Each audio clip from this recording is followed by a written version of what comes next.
महाराष्ट्राचा भूगोल जो महत्त्वपूर्ण भाग आहे आपल्या परीक्षेला, आणि दुसरा यानंतर आपण करणार आहोत तो भारताचा भूगोल. तर महाराष्ट्राचा भूगोल सुरुवात करायचं म्हटलं तर महाराष्ट्र हा पहिला म्हणजे ब्रिटिशकालीन आपल्याला माहित आहे मुंबई इलाखा म्हणून ओळखला जात होता. मुंबई इलाका आणि त्यानंतर मुंबई प्रांत असं त्याचं नामकरण झालं होतं. मुंबई प्रांत नंतर द्विभाषिक मुंबई राज्य म्हणजे गुजरात आणि महाराष्ट्र मिळून आपल्याकडे द्विभाषिक मुंबई राज्य स्थापन झालं होतं. आणि त्यानंतर भाषेच्या आधारावर स्वतंत्र राज्य निर्माण करण्याच्या मागणीवरती जोर धरला आणि 1 मे 1960 रोजी महाराष्ट्र व गुजरात ही स्वतंत्र राज्य अस्तित्वात आली. 1 मे 1960 मध्ये महाराष्ट्राची स्थापना झाली असंही आपण बोलू शकतो. तर महाराष्ट्र राज्याची स्थापना 1 मे 1960 रोजी झाली. आणि आपला महाराष्ट्र ज्यावेळेस स्थापन झाला त्यावेळेस महाराष्ट्रात 26 जिल्हे, 235 तालुके, 4 प्रशासकीय विभाग ही होती. आणि सद्यस्थिती आजची परिस्थिती काय आहे तर महाराष्ट्रात 26 जिल्हे जी होती आता 36 जिल्हे आहेत. 235 तालुके होते तर आता 355 तालुके आहेत. 535 शहरे, 43,663 खेडी आणि 6 प्रशासकीय विभाग. पूर्वी 4 प्रशासकीय विभाग होते पण आता आपल्याकडे 6 प्रशासकीय विभाग आहेत. महाराष्ट्राची जर प्राथमिक माहिती आपण जर पाहिली तर त्याचा विस्तार जर पाहिला तर अक्षांश आणि रेखांश वृत्त मध्ये 15 डिग्री 41 मिनिटं उत्तर अक्षवृत्त ते 22 डिग्री 6 मिनिटं उत्तर अक्षवृत्त आणि रेखांश मध्ये 72 डिग्री 36 मिनिटं पूर्व रेखांश ते 80 डिग्री 54 मिनिटं पूर्व रेखावृत्त ही आपली अक्षांश आणि रेखांश वृत्त आहे महाराष्ट्राची. तर महाराष्ट्राचा आकार कसा आहे तर सर्वसाधारण महाराष्ट्राचा आकार त्रिकोणाकृती आहे, त्रिकोणिक आहे. आणि दक्षिणेस चिंचोळी म्हणजे कमी आहे आणि उत्तरेस जास्त मोठा भाग आहे. इथे आपण पाहू शकता दक्षिणेमध्ये एकदम चिंचोळी आहे आणि वरती उत्तरेकडे आपल्याकडे मोठा भाग आहे. याचा पाया जो आहे तो कोकणात आहे आणि निमुळत टोक आहे. पाया आहे तो कोकणात आहे म्हणजे आपण सिंधुदुर्ग बघतो तर सिंधुदुर्ग हा एक पाया झाला आणि त्याचं निमुळत टोक हे विदर्भामध्ये आहे. बरं, महाराष्ट्राची लांबी रुंदी आपण जर पाहिली तर महाराष्ट्राची लांबी म्हणजे पूर्व पश्चिम ही लांबी जी आहे ती 800 किलोमीटरची आहे. आणि महाराष्ट्राची जर रुंदी आपण पाहिली तर दक्षिण उत्तर 720 आहे. सॉरी, हे 700 असलं पाहिजे. 700, 800 आणि 720 असा त्याचा प्रकार आहे. क्षेत्रफळ 3,07,713 आहे. क्षेत्रफळ 3,07,713 आणि क्षेत्रफळाच्या दृष्टीने भारतात राजस्थान सर्वात मोठं राज्य आहे, त्यानंतर मध्य प्रदेश आहे आणि तिसरं राज्य म्हणजे महाराष्ट्राचा क्षेत्रफळाच्या दृष्टीने तिसरा क्रमांक लागतो. आणि महाराष्ट्र हा आपल्या भारत देशाचा 9.36% भाग आपण महाराष्ट्राने व्यापला आहे. बरं, आपल्याला समुद्र किनारा आहे आणि इथे जर बघाल तुम्ही तर ठाणे, रायगड, रत्नागिरी, सिंधुदुर्ग हा जो पट्टा आहे पश्चिम भागेमध्ये हा समुद्र किनारा आहे. तर आपला समुद्र किनारा आहे त्याची लांबी 720 आहे. बरं, आपण जसं सांगितलं की आधी जेवढे जिल्हे होते त्याच्यानंतर आपल्याकडे आता 36 जिल्हे आहेत. ते जिल्हे वाढले तर ते कधी म्हणजे 26 जिल्हे होते तर त्यानंतर 27वा जिल्हा हा रत्नागिरीपासून सिंधुदुर्ग हा 27वा जिल्हा आहे. औरंगाबाद पासून जालना 28वा जिल्हा, यांची निर्मिती झाली होती 1 मे 1981 मध्ये. 29वा जिल्हा म्हटला तर उस्मानाबाद पासून लातूर हा एक वेगळा जिल्हा तयार झालाय 16 ऑगस्ट 1982 मध्ये. 30वा जिल्हा म्हटला तर 26 ऑगस्ट 1982 म्हणजे त्याच महिन्यामध्ये चंद्रपूर पासून गडचिरोली हा तुमचा आपला 30वा जिल्हा आहे. 31वा जिल्हा म्हणजे 1990 मध्ये मुंबई पासून मुंबई उपनगर हा एक जिल्हा झाला आहे. 32वा जिल्हा 1 जुलै 1998 मध्ये धुळे पासून नंदुरबार म्हणजे नंदुरबार हा एक जिल्हा आहे. 33वा जिल्हा अकोल्यापासून वाशिम 34वा हिंगोली, परभणीपासून हिंगोली हा एक जिल्हा. भंडारा, गोंदिया म्हणजे भंडारापासून गोंदिया हा एक जिल्हा आहे 35वा. आणि 36वा जो जिल्हा आहे 1 ऑगस्ट 2014 मध्ये ठाण्यापासून पालघर या ठिकाणी हा जिल्हा तयार झाला आहे. तर आपल्याकडे 36 जिल्ह्यानंतर 27 जिल्हा सिंधुदुर्ग, 28 जालना, 29 लातूर, 30 गडचिरोली, 31वा मुंबई उपनगर, 32वा नंदुरबार, 33वा वाशिम, 34वा हिंगोली, 35वा गोंदिया आणि 36वा जो जिल्हा आहे तो आहे पालघर. त्याच्या पुढे जाण्याच्या आधी एक थोडीशी माहिती अजून तुम्हाला लिहिता आली तर पटकन लिहून घ्या.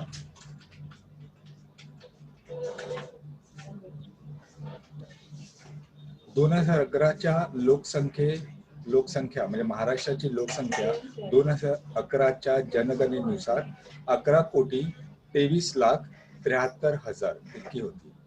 महाराष्ट्राची लोकसंख्या 2011च्या जनगणनेनुसार 11,23,73,000 एवढी होती. आणि लोकसंख्येच्या दृष्टीने महाराष्ट्र हा भारतात कितवा क्रमांक लागतो तर दुसरा क्रमांक. म्हणजे महाराष्ट्र लोकसंख्येच्या दृष्टीने भारतात दुसऱ्या क्रमांकावरती आहे.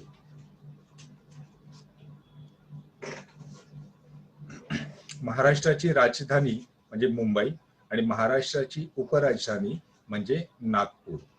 लिहून घ्या, राजधानी मुंबई आणि उपराजधानी नागपूर.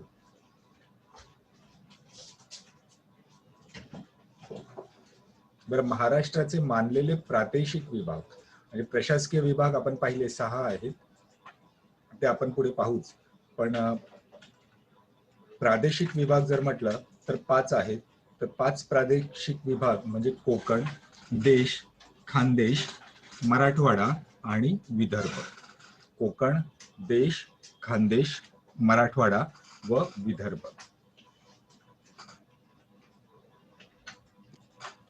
महाराष्ट्रामधील जिल्हा परिषद आणि पंचायत समित्या किती आहेत तर महाराष्ट्रामध्ये 34 जिल्हा परिषदे आहेत आणि 351 पंचायत समित्या आहेत. 34 जिल्हा परिषदे आणि 351 पंचायत समित्या. बर, महाराष्ट्राच्या अतिपूर्वेकडील जिल्हा कुठला?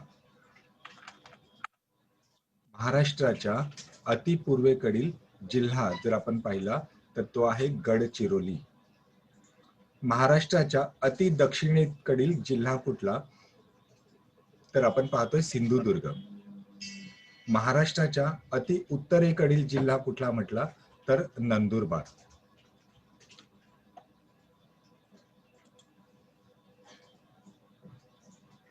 पूर्वेकडील जिल्हा म्हणजे गडचिरोली, दक्षिणेकडील जिल्हा म्हणजे सिंधुदुर्ग आणि उत्तरेकडील जिल्हा म्हटला तर नंदुरबार.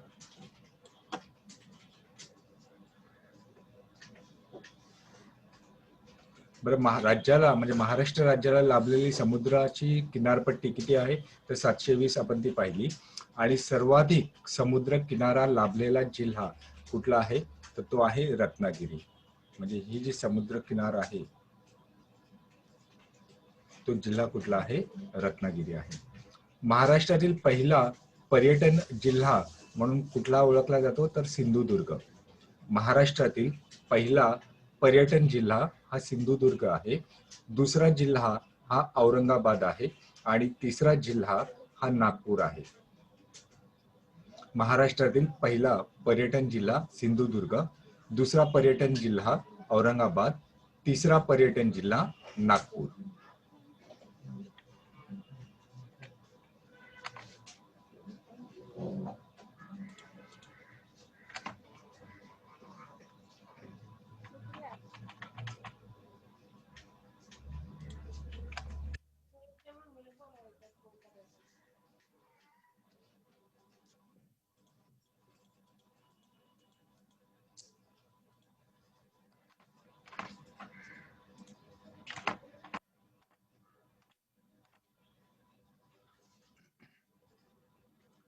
बरं, आपल्या आपला जो राज्य आहे, भारतामध्ये आपला जो राज्य आहे त्या राज्याला लागून इतर जे राज्य आहे ते कुठले कुठले आहेत ते आपण पाहूया. वायव्येस आपलं गुजरात व दादरा व नगर हवेली हे आहे. उत्तरेस मध्य प्रदेश, पूर्व दिशेला छत्तीसगड, आग्नेय दिशेला आंध्र प्रदेश आणि दक्षिण दिशेला कर्नाटक व गोवा. म्हणजे आपले राज्य कुठले आहेत? गुजरात, दादरा नगर हवेली केंद्र प्रदेश आपण बोलतो, मध्य प्रदेश, छत्तीसगड, आंध्र प्रदेश, आता तो तेलंगणा आहे, कर्नाटक आणि गोवा. म्हणजे आग्नेयमध्ये आपण जे आंध्र प्रदेश लिहिलं आहे तो आता आहे तेलंगणा.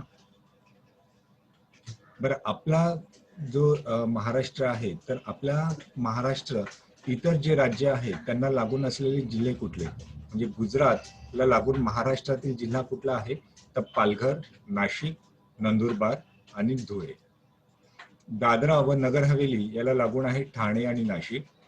मध्य प्रदेश नंदुरबार, धुळे, जळगाव, बुलढाणा, अमरावती, नागपूर, भंडारा आणि गोंदिया. त्याच्या पुढे छत्तीसगड जर आपण पाहिलं तर गोंदिया आणि गडचिरोली. आंध्र प्रदेश, ऍक्च्युली आंध्र प्रदेश नाही येते आता, ते आहे तेलंगणा. तर तेलंगणाला लागून आहे गडचिरोली, चंद्रपूर, यवतमाळ आणि नांदेड. आणि गोवा ह्या राज्याला लागून आहे सिंधुदुर्ग जिल्हा. परत एकदा आपण पाहूया, आपल्या शेजारचे जे राज्य आहेत तर वायव्येस गुजरात आणि दादरा व नगर हवेली, उत्तरेस मध्य प्रदेश, पूर्वेस छत्तीसगड, आग्नेय तिथे तेलंगणा आहे, आंध्र प्रदेश नाहीये, दक्षिणेस कर्नाटक व गोवा.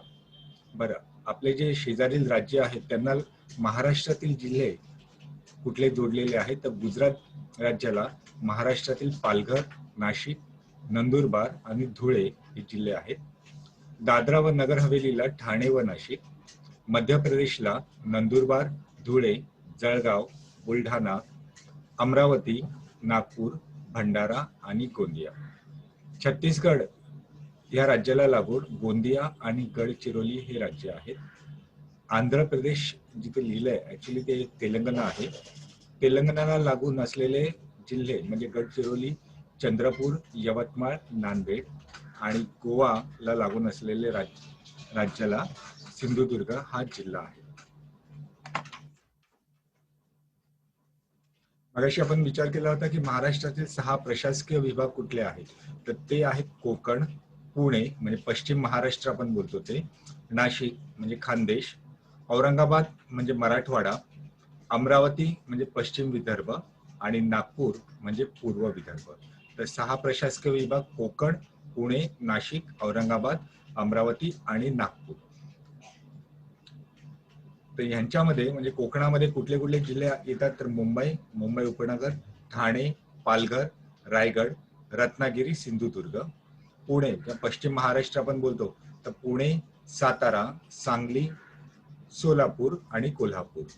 नाशिक जो खानदेशचा भाग आहे, नाशिक, अहमदनगर, धुळे, जळगाव आणि नंदुरबार.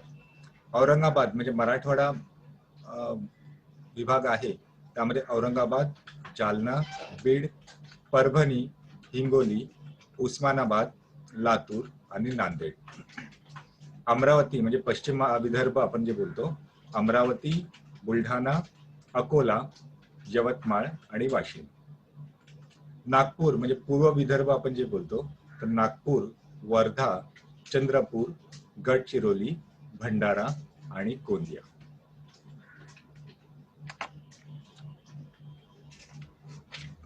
महाराष्ट्राची मानचिन्हे, आता इथून ह्याच्या पुढे तुम्हाला लिहून घ्यावा लागेल प्रत्येक गोष्ट. महाराष्ट्राची मानचिन्हे म्हणजे महाराष्ट्राचा राज्य प्राणी कोण आहे?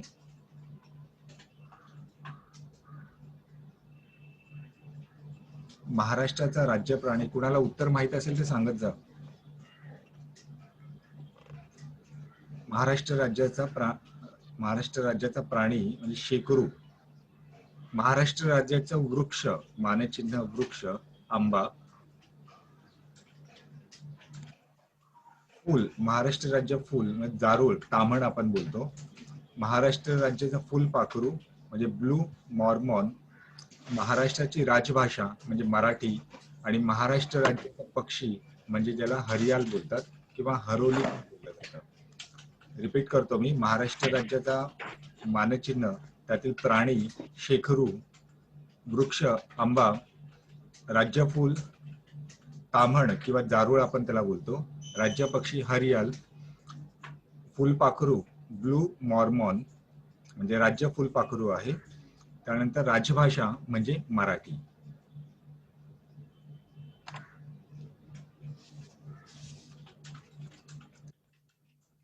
पुढचं आहे महाराष्ट्रातील नदी प्रणाली. महाराष्ट्रातील नद्यांच्या त्यांच्या ज्या दिशेने ते वाहतात त्याप्रमाणे त्यांचे मुख्यतः दोन प्रकार पडतात. एक म्हणजे पूर्व वाहिनी आणि एक आहे पश्चिम वाहिनी. तर पूर्वेकडे वाहणाऱ्या नद्या ज्या पूर्वेकडे वाहत जाऊन बंगालच्या उपसागरात मिळतात त्यांना पूर्व वाहिनी नद्या म्हटलं जातं, म्हणजे गोदावरी, भीमा आणि कृष्णा. पूर्वेकडे वाहत जाऊन बंगालच्या उपसागरात मिळणाऱ्या नद्यांना पूर्ववाहिनी नद्या असं म्हटलं जातं. उदाहरण गोदावरी, भीमा आणि कृष्णा नद्या. ज्या नद्या पश्चिमेकडे जाऊन अरबी समुद्रास मिळतात त्यांना पश्चिम वाहिनी नदी असं बोललं जातं, म्हणजे तापी, नर्मदा आणि कोकणातील नद्या. महाराष्ट्रातील दोन प्रकारच्या नद्या, पूर्ववाहिनी आणि पश्चिम वाहिनी. पूर्ववाहिनी गोदावरी, भीमा आणि कृष्णा. पश्चिम वाहिनी म्हणजे नर्मदा, तापी, कोकणातील नद्या. आता महाराष्ट्रामध्ये सर्वात लांब नदी कुठली आहे तर ती आहे गोदावरी. महाराष्ट्रातील पश्चिमेकडे वाहणारी सर्वात लांब नदी म्हणजे पश्चिम वाहिनी नदी, महाराष्ट्रातील सर्वात लांब पश्चिम वाहिनी नदी म्हणजे तापी. तिसरा आहे कोकणातील सर्वात लांब नदी कुठली आहे तर उल्हास. कोकणातील सर्वात लांब नदी म्हणजे उल्हास. रत्नागिरी आणि सिंधुदुर्ग जिल्ह्याच्या सीमेवरून वाहणारी नदी ही शुक नदी आहे. चंद्रपूर व गडचिरोली जिल्ह्याच्या सीमेवरून वाहणारी वैनगंगा. यवतमाळ व चंद्रपूर जिल्ह्याच्या सीमेवरून वाहणारी नदी म्हणजे वर्धा. आणि विदर्भातील सर्वाधिक लांबीची नदी म्हणजे पैनगंगा. त्यामध्ये वर्धा आणि पैनगंगा यांच्या एकत्रित प्रवाह प्राणहिता असंही म्हटलं जातं. तर आपण नदी प्रणाली पाहिली, दोन प्रकारच्या नद्या असतात, एक पूर्ववाहिनी आणि एक पश्चिम वाहिनी. पूर्ववाहिनी म्हणजे जे पूर्वेकडे वाहत जाऊन बंगालच्या उपसागरात मिळतात त्यांना पूर्ववाहिनी नदी म्हणतात, म्हणजे गोदावरी, भीमा, कृष्णा. आणि जे पश्चिमेकडे वाहत जाऊन अरबी समुद्रात मिळतात त्यांना पश्चिम वाहिनी नद्या मिळतात, तापी, नर्मदा आणि कोकणातील नद्या. इतर माहिती म्हणजे सर्वात लांब नदी गोदावरी, महाराष्ट्रातील पश्चिमेकडे वाहणारी म्हणजे पश्चिम वाहिनी सर्वात लांब नदी म्हणजे तापी, कोकणातील सर्वात लांब नदी म्हणजे उल्हास, महाराष्ट्रातील सर्वात मोठी दक्षिण वाहिनी नदी म्हणजे वर्धा, रत्नागिरी आणि सिंधुदुर्ग जिल्ह्याच्या सीमेवरून वाहणारी नदी शुक, चंद्रपूर व गडचिरोली जिल्ह्याच्या सीमेवरून वाहणारी नदी वैनगंगा, यवतमाळ व चंद्रपूर जिल्ह्याच्या सीमेवरून वाहणारी नदी म्हणजे वर्धा, विदर्भातील सर्वात लांब नदी म्हणजे पैनगंगा. आणि वर्धा व वैनगंगा यांचा एकत्रित प्रवास प्राणहिता असं म्हटलं जातं. बरं, अजून एक असाही प्रश्न येतो की संतांची भूमी म्हणजे कुठली, तर गोदावरी नदीचे जे खोरे आहे, गोदावरी नदीचे खोरे संतांची भूमी म्हणून ओळखले जाते.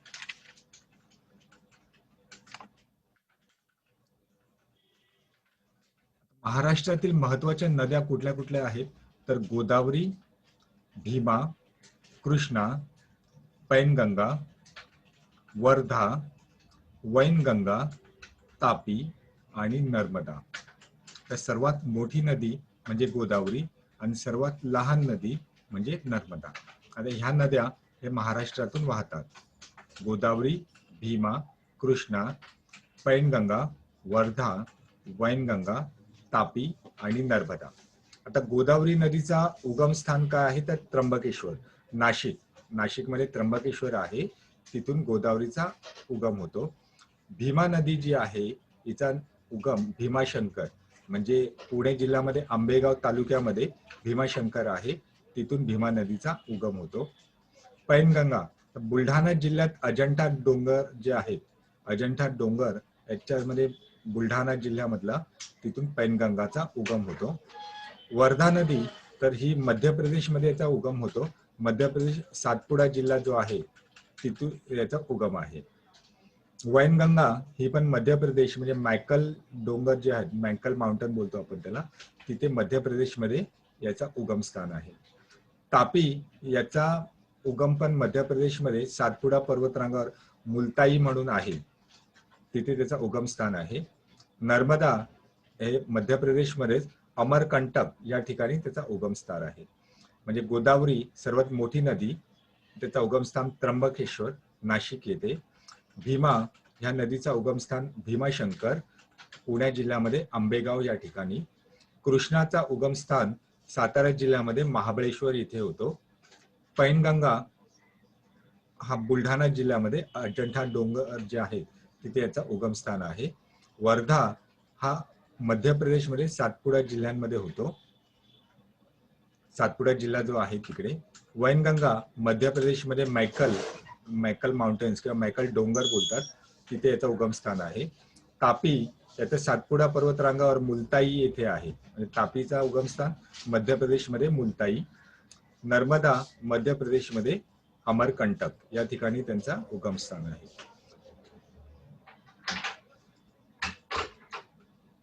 बरं, ह्या नद्यांचा तुम्हाला एकूण लांबी आणि महाराष्ट्रातील लांबी हे माहीत असलं पाहिजे.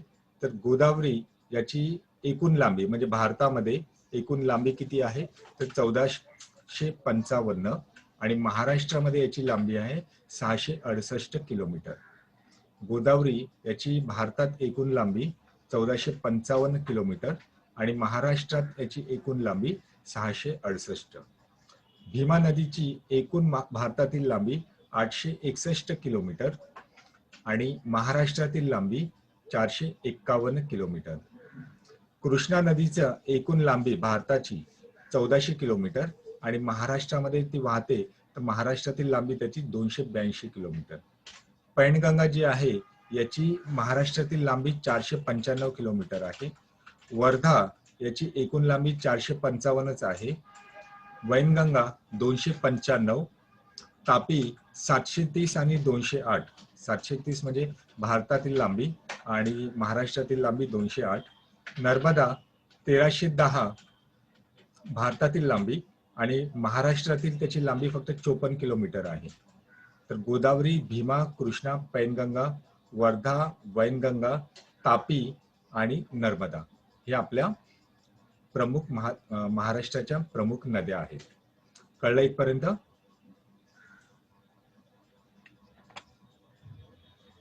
बरं, महाराष्ट्रातील खाड्या, म्हणजे जिथे समुद्राचं पाणी आणि नदीचं पाणी एकत्रित होतं तिथे जे तयार होतं त्याला खाड्या बोलतात, खाडी बोललं जातं. तर आपल्या ज्या खाड्या आहेत तर ते खाड्या कुठे असणार आहेत? आपल्या ज्या खाड्या आहेत ते ठाणे, रत्नागिरी, रायगड, सिंधुदुर्ग या ठिकाणी आपल्या खाड्या असणार आहेत. तर आपण पहिल्या रायगड जिल्ह्यामध्ये जी खाडी आहेत, म्हणजे रायगड जिल्ह्यापासून महत्वाच्या खाड्या किंवा नद्या आपण जे बोलतो, तर पहिली आहे रायगड जिल्ह्यामध्ये धरमतर, रोहे, बाणकोट आणि राजापूर. धरमतर म्हणजे पाताळगंगा नदीवरची आहे, रोहे, बाणकोट म्हणजे सावित्री नदीची आणि राजापूर. नंतर रत्नागिरी जिल्ह्यामधून जी खाडी तयार होते ती आहे दाभोळ, म्हणजे वशिष्ठी नदीपासून तयार होते. जयगड, विजयदुर्ग, जैतापूर म्हणजे जैतापूर ही काजवी नदीपासून तयार होते. सिंधुदुर्ग ह्यातल्या खाड्या कुठल्या आहेत, तर कालावली, कर्ली, देवगड आणि आचरा. पालघर जिल्ह्यातून ज्या खाड्या तयार होतात त्या म्हणजे डहाणू, दातीवर आणि वसई. वसई म्हणजे उल्हास नदीपासून तयार होते ती आहे. आणि मुंबई उपनगरमध्ये मनोरी, मालाड आणि माही. तर आपल्याकडे जे खाड्या आहेत तर ते खाड्या पश्चिम भागातच आहेत आणि पश्चिम भागामध्ये रायगड जिल्ह्याला लागून असलेली खाडी म्हणजे धरमतर, रोहे, बानकोट आणि राजापूर. रत्नागिरी जिल्ह्याला लागून असणारी दाभोळ, जयगड, विजयदुर्ग आणि जैतापूर. सिंधुदुर्ग जिल्ह्याला लागून असलेली खाडी म्हणजे कालावली, कर्ली, देवगड आणि आचरा. पालघर जिल्ह्याला लागून असलेली खाडी म्हणजे डहाणू, दातीवर किंवा दातीवरी आपण बोलतो, वसई. मुंबई उपनगर इथून जिल्ह्याला लागून असलेली खाडी म्हणजे मनोरी, मालाड आणि माही. सर्वात मोठी खाडी कुठली आहे तर धरमतर. रायगड जिल्ह्याची जी धरमतर खाडी आहे, पाताळगंगा नदीतून तयार होते, ती सर्वात मोठी खाडी आहे. बरं, आपल्या ज्या महाराष्ट्रातील नद्या आहेत तर नदीचं जे काठ आहे तिथे काही प्रमुख सिटीज किंवा शहरे किंवा प्रमुख ठिकाण जे बोलतो त्या ठिकाणाचं आपल्याला नावं माहिती असलं पाहिजे. तर गोदावरी नदी सर्वात मोठी नदी आपली गोदावरी आहे. तर ते गोदावरीच्या काठावरील असलेली शहरे किंवा ठिकाणे कुठली आहेत तर गोदावरी काठावरील असलेली शहरे किंवा ठिकाणे म्हणजे नाशिक, पैठण, आपेगाव, गंगाखेड, कोपरगाव, नांदेड आणि बीड. मुळा मुठा ही पण नदीचं नाव आहे. मुळा मुठा इथे वसलेले ठिकाण म्हणजे पुणे. भीमा नदीकाठी आहे पंढरपूर. इंद्रायणी नदीकाठी आहे देहू आणि आळंदी. सीना नदीकाठी आहे अहमदनगर.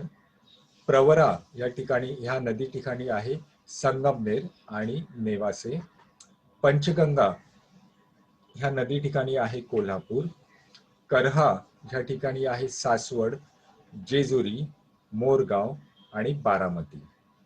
वेणा ह्या नदी काठी आहे हिंगणघाट. वशिष्ठी ह्या नदीकाठी आहे चिपळूण. भोगावती ह्या नदीकाठी आहे उस्मानाबाद. मोरणा ह्या नदीकाठी आहे अकोला. कृष्णा ह्या नदीकाठी आहे वाई, कराड, सांगली, मिरज, औदुंबर, नरसोबाची वाडी. तापी या नदी ठिकाणी आहे भुसावळ. गिरणा नदीच्या काठी आहे भडगाव आणि जळगाव. सिंदफणा या नदीकाठी आहे माजलगाव, बीड मधलं माजलगाव. बिंदुसरा या नदीकाठी आहे बीड. धाम या नदीकाठी आहे पवनार. नाग या नदीकाठी आहे नागपूर. कोणाचा स्पीकर ऑन आहे तर म्यूट करून घ्या.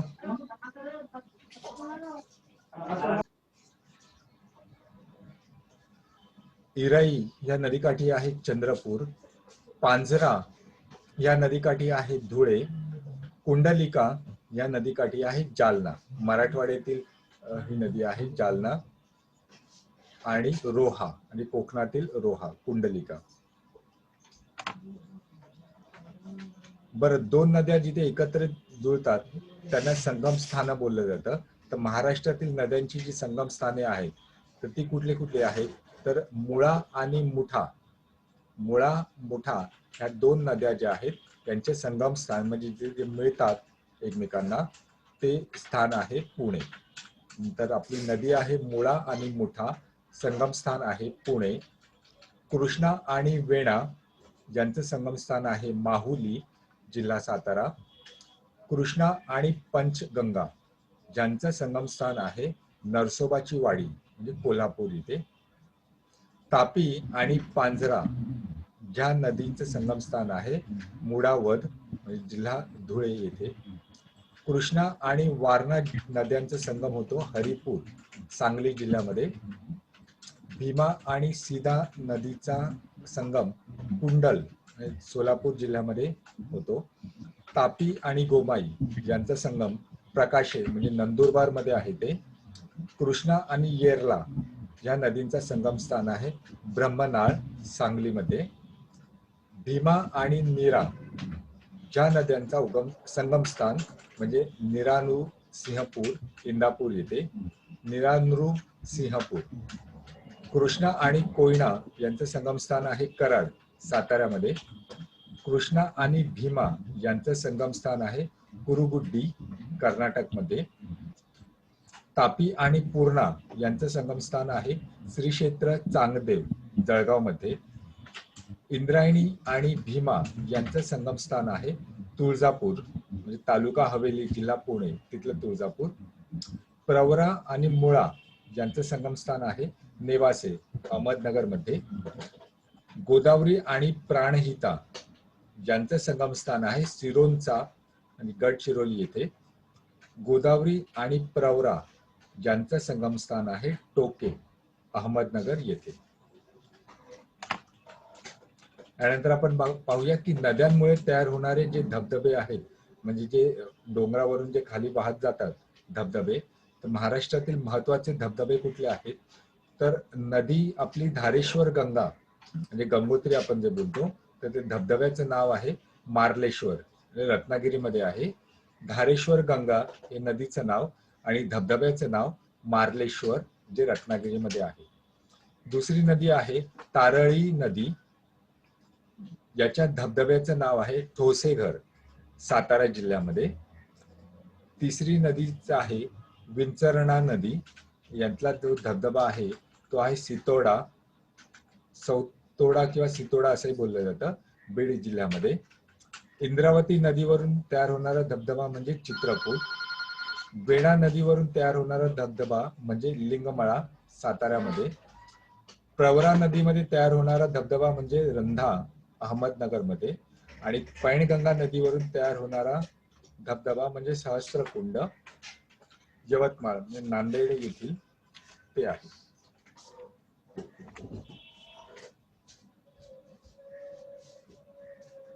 बरं, महाराष्ट्रातील जर वने आपण जर पाहिले तर महाराष्ट्रातील वने हे काही प्रकारचे आहेत. म्हणजे पहिला एक प्रकार येतो तो उष्ण कटिबंधीय सदाहरित वने.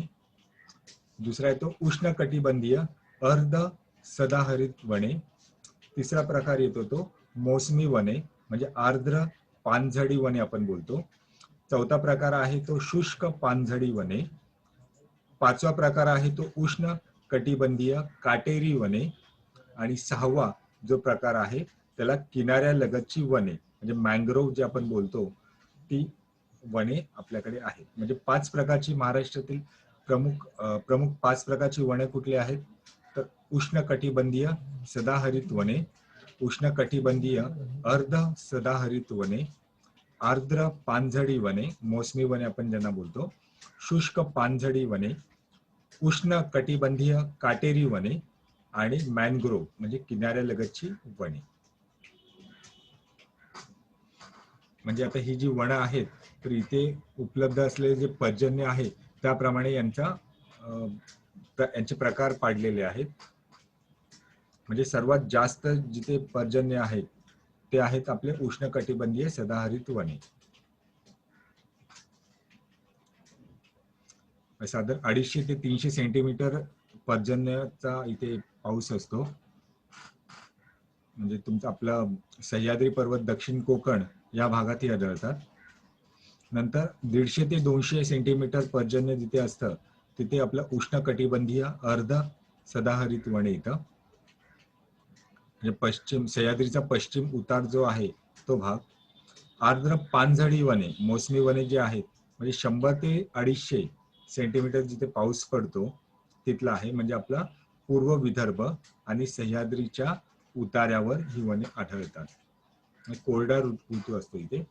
शुष्क पानझडी वने म्हणजे 100 ते 125 सेंटीमीटर पर्जन्य असतात तो.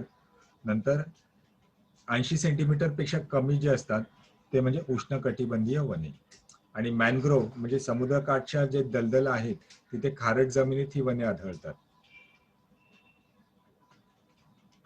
मग आता वनक्षेत्रामध्ये भारतात सर्वाधिक जास्त वनक्षेत्र कुठल्या राज्यामध्ये आहे तर मध्य प्रदेशमध्ये. भारतात सर्वात कमी वनक्षेत्र कुठे आहे तर हरियाणामध्ये. आणि भारतात वनांच्या क्षेत्रानुसार राज्यांचा क्रम कसा लागतो तर सर्वात जास्त आहे ते मध्य प्रदेश, नंतर अरुणाचल प्रदेश, नंतर आहे छत्तीसगड आणि महाराष्ट्राचा क्रमांक 4 आहे. वनांच्या क्षेत्रानुसार म्हणजे सर्वात जास्त वन मध्य प्रदेशमध्ये आणि महाराष्ट्राचा क्रम हा 4था आहे. महाराष्ट्रात एकूण वनक्षेत्र किती आहे? तर 52.1 लाख हेक्टर. महाराष्ट्राचं एकूण वनक्षेत्र 52.1 लाख हेक्टर म्हणजे 61,939 चौरस किलोमीटर.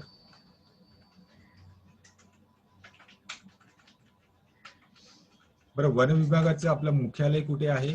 महाराष्ट्र राज्याचे वन विभागाचे मुख्यालय तर ते नागपूर येथे आहे. आणि महाराष्ट्रामध्ये सर्वात जास्त वनक्षेत्र कुठला जिल्हा आहे? तर तो आहे गडचिरोली. आणि सर्वात कमी वनक्षेत्र असलेला जिल्हा म्हणजे लातूर. शहरी भागामध्ये सर्वात कमी वनक्षेत्र असेल तर तो म्हणजे मुंबई शहर.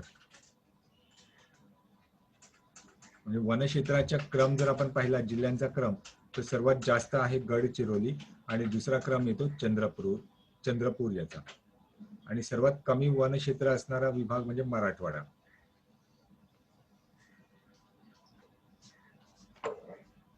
पुढचा प्रकार आहे तो महाराष्ट्रातील अभयारण्ये. आता महाराष्ट्रामध्ये 48 अभयारण्ये आहेत, 48, आणि त्यामध्ये 6 राष्ट्रीय उद्याने आणि 6 व्याघ्र प्रकल्प आहेत.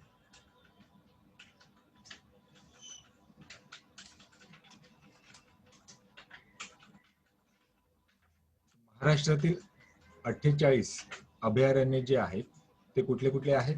तर कर्नाळा, फणसाड, तानसा, तुंगारेश्वर, मालवण सागरी, भीमाशंकर, मयुरेश्वर सुपे पुणे इथे आहे ते, काटेपूर्णा, सागरेश्वर, दाजीपूर राधानगरी कोल्हापूर इथे आहे, रेहुपुरी काळवीट अहमदनगर इथे, नानच, कळसुबाई, पाल, गौताळा, नांदूर, मानसिंगदेव, ताम्हाणे, सुधागड, जायकवाडी, नायगाव, येडशी, मेळघाट, मायणी, कोयना उद्यान, अनेर धरण, पैनगंगा किनवट आहे, नरनाळा, टिपेश्वर, नागझिरा, बोर, अंधारी, चपराळा, भामरागड, आंबा बारवा, ज्ञानगंगा, उमरेड, करहांडला,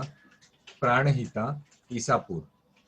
तुम्ही जर लिहून घेत असाल तर मला सांगा, जर मी फास्ट थांबायचं असेल तर मी थांबेल मध्ये. लिहून घेत असेल तर सांगत जा मला, मग त्याप्रमाणे मी तुम्हाला रिपीट करेल ते.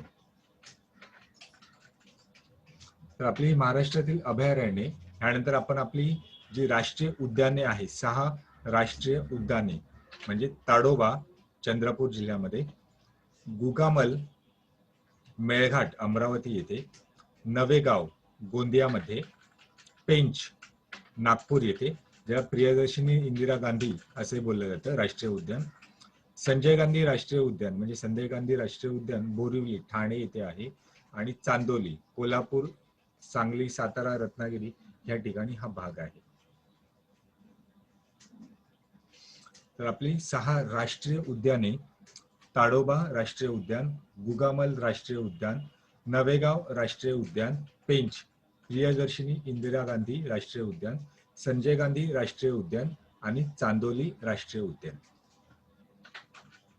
बरं, महाराष्ट्रातील व्याघ्र प्रकल्प टायगर प्रोजेक्ट्स जे आपण बोलतो तर ते कुठे आहेत? तर मेळघाट अमरावतीमध्ये, पेंच नागपूरमध्ये, बोर वर्धा व नागपूर येथे, ताडोबा चंद्रपूरमध्ये, नवेगाव गोंदियामध्ये, आणि सह्याद्री म्हणजे आपला पश्चिम महाराष्ट्र जो आहे, सांगली, सातारा, कोल्हापूर, रत्नागिरी या ठिकाणी हे आपले व्याघ्र प्रकल्प आहेत. मेळघाट, पेंच, बोर, ताडोबा, नवेगाव आणि सह्याद्री.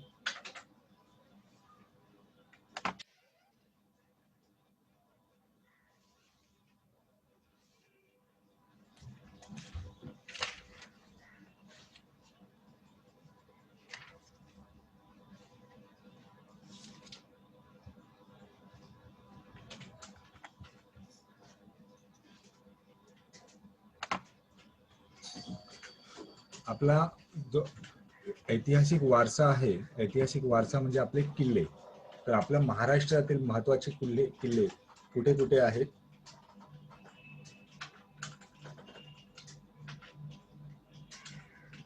तर पालघर जिल्ह्यामध्ये भुईकोट किल्ला, अर्नाळा किल्ला, गंभीरगड किल्ला, तारापूर, कालदुर्ग, केळवा, शिरगाव आणि कमानदुर्ग. ठाणे जिल्ह्यामध्ये असलेले किल्ले म्हणजे हाजी मलंगगड, पळसगड, गोरखगड आणि माहुली. रायगड जिल्ह्यामध्ये असलेले किल्ले म्हणजे कर्नाळा, जंजिरा, रायगड, सुधागड, खांदेरी, उंदेरी. तर रायगड जिल्ह्यामधले हे किल्ले आहेत. त्यानंतर रत्नागिरी जिल्ह्यामधील किल्ले म्हणजे विजयदुर्ग, सिंधुदुर्ग, देवगड, शिवगड, मनोहरगड आणि रांगडा. नाशिक जिल्ह्यामधील किल्ले म्हणजे त्र्यंबकगड, ज्याला आपण श्रीगड पण बोलतो, साल्हेर मुल्हेर, अंकाई टंकाई, मंगी तुंगी, मदनगड, बिदनगड आणि रौलिया जौलिया. त्र्यंबकगड, श्रीगड, साल्हेर मुल्हेर, अंकाई टंकाई, मंगी तुंगी, मदनगड, बिदनगड, रौलिया जौलिया हे नाशिकमधील किल्ले आहेत. अहमदनगर जिल्ह्यातील किल्ले म्हणजे कळसुबाई, रतनगड, भुईकोट आणि हरिश्चंद्रगड.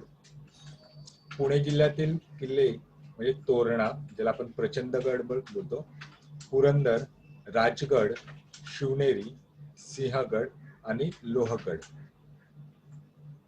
सिंहगड म्हणजे आपण इतिहासात पाहिलाय कोंढाणा, तो गड. सातारा जिल्ह्यातील गड म्हणजे प्रतापगड, सज्जनगड, अजिंक्यतारा, मकरंदगड, वर्धनगड आणि पांडवगड. रिपीट करतो, सातारा जिल्ह्यातील प्रतापगड, सज्जनगड, अजिंक्यतारा, मकरंदगड, वर्धनगड, पांडवगड. सांगली जिल्ह्यातील जे किल्ले आहेत ते म्हणजे भूपाळगड, गणेशदुर्ग, मच्छिंद्रगड, प्रचितगड, मिरजचा भोईकोट किल्ला. कोल्हापूरमध्ये पन्हाळगड, विशालगड, भुदरगड आणि गगनगड. औरंगाबाद जिल्ह्यातील किल्ला म्हणजे देवगिरी, म्हणजे त्याला दौलताबाद बोलतात. अकोला जिल्ह्यातील किल्ला म्हणजे नरनाळा आणि बालापूर. उस्मानाबाद जिल्ह्यातील किल्ला म्हणजे नळदुर्ग आणि परांडा. आणि नागपूर जिल्ह्यातील गड किंवा किल्ले आपण बोलतो सीताबर्डी. ते आपण पहिले जिल्हे आणि या जिल्ह्यामध्ये असलेले किल्ले.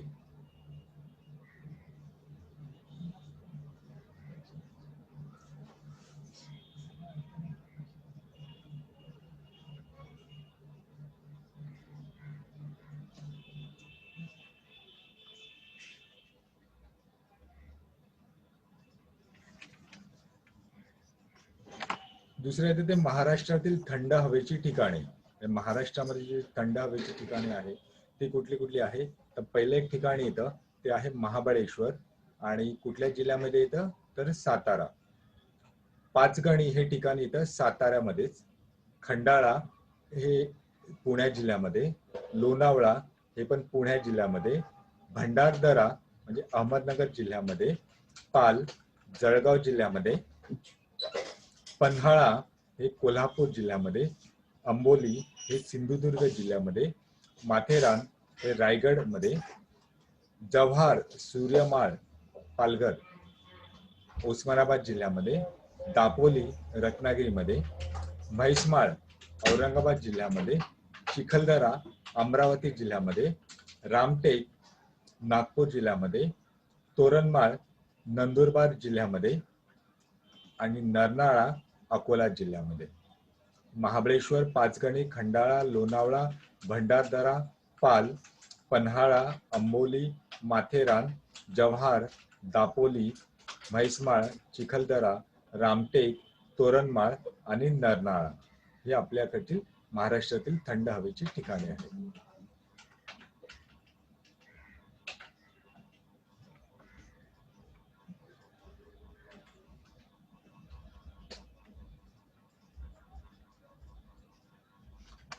महाराष्ट्रामधील जे डोंगर आहेत त्या डोंगरावरती आपण जे रस्ते बांधलेले आहेत त्या डोंगरांना असा वेढा घालून जे जातात त्यांना घाट बोललं जातं.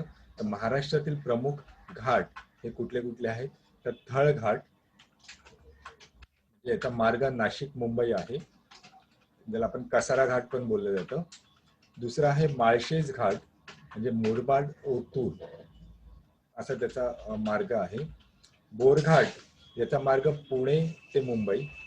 वरंधा घाट ज्याचा मार्ग महाड ते भोर. आंबेनळी घाट म्हणजे रणतुंडी घाट पण बोलतो आपण त्याला, ज्याचा मार्ग म्हणजे महाड ते महाबळेश्वर. पसरणीचा घाट याचा मार्ग वाई ते महाबळेश्वर.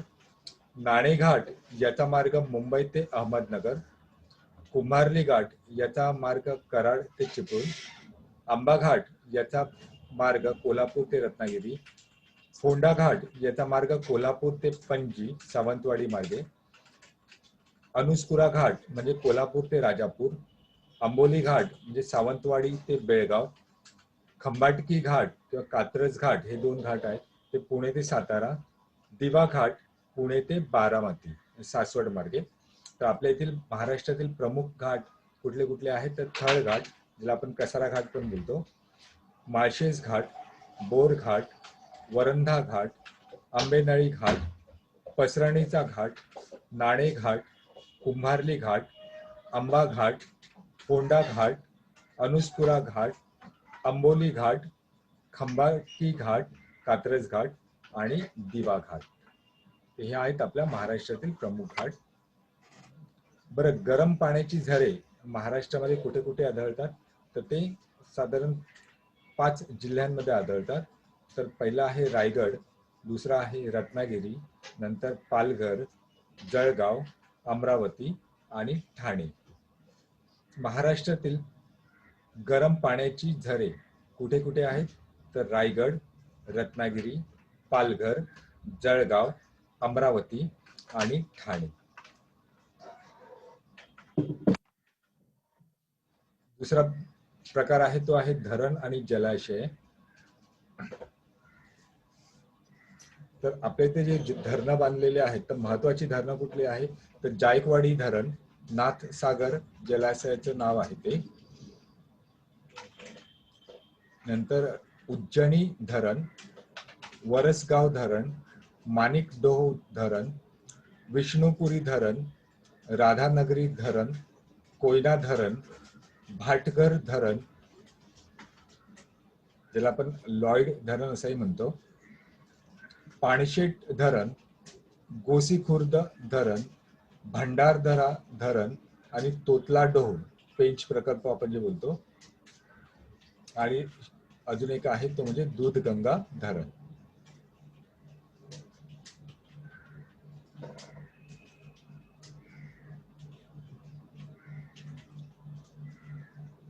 म्हणजे आपल्या येथील महत्वाची धरणं कुठली आहेत? तर जायकवाडी, उज्जनी, वारसगाव, माणिकडोह, विष्णुपुरी, राधानगरी, कोयना, भाटघर, पाणशेट, गोसीखुर्द, भंडारदरा, तोतलादोह आणि दूधगंगा हे आपल्या इथली महत्वाची धरणे आहेत. आणि यांची जलाशयाची नावं आपण बघून घेऊया. जायकवाडीचं जलाशयाचं नाव आहे नाथसागर. जायकवाडी धरणाचे जलाशयाचे नाव नाथसागर. उज्जनी धरणाचं जलाशयाचे नाव यशवंत सागर. वरसगाव धरणाचं जलाशयाचे नाव वीर बाजी पासलकर. माणिकडोहचे शहाजी सागर, विष्णुपुरीचे शंकर सागर, राधानगरीचे लक्ष्मी सागर, कोयनाचे शिवसागर, भाटघरचे येसाजी कंक जलाशय, पाणशेट धरणाचे जलाशय म्हणजे तानाजी सागर, गोसीखुर्द याचे इंदिरा सागर, भंडारदरा याचे आर्थर सरोवर, तोतलादोह पे याचे मेघदूत जलाशय आणि दूधगंगा धरणाचे शाहू महाराज जलाशय. हे झाले आपले महाराष्ट्रातील धरणे व जलाशय.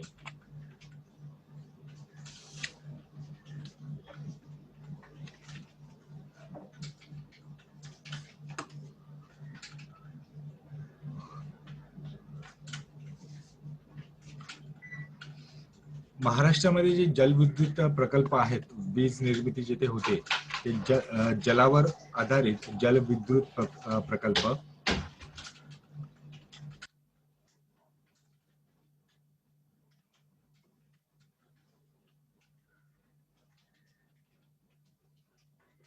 आवाज येतोय सर्वांना? स्पीकर थोडासा हल्ला आहे. येतोय सर. मला लिहून घेता आलं तर लिहून पण घेत जा, आता ऍटलिस्ट मी जे बोलतोय त्याच्या मागे रिवाइज करा, रिपीट करत जा मनामध्ये, म्हणजे तुमचं एक रिव्हिजन होऊन जाईल. जलविद्युत प्रकल्प आपल्या इथे कुठले आहेत तर कोयना, धोम, कणेर ज्याला बोलतो आपण, गोसीखुर्द, राधानगरी, टाटाभिरा, खोपोली, भिवपुरी, तिल्लारी, वैतरणा, भातसा, उजनी, भंडारदरा, घाटकर आपण बोलतो, नंतर भाटघर, वीर, पवना, पवनशेठ, पानशेटही आपण बोलतो, वारसगाव, जायकवाडी, येलदरी आणि पेंच. यामध्ये एक प्रश्न पण येतो की लेक टॅपिंगचा प्रयोग यशस्वी कुठल्या धरणामध्ये करण्यात आला होता? तर महाराष्ट्रातील कोयना आणि मोडक सागर.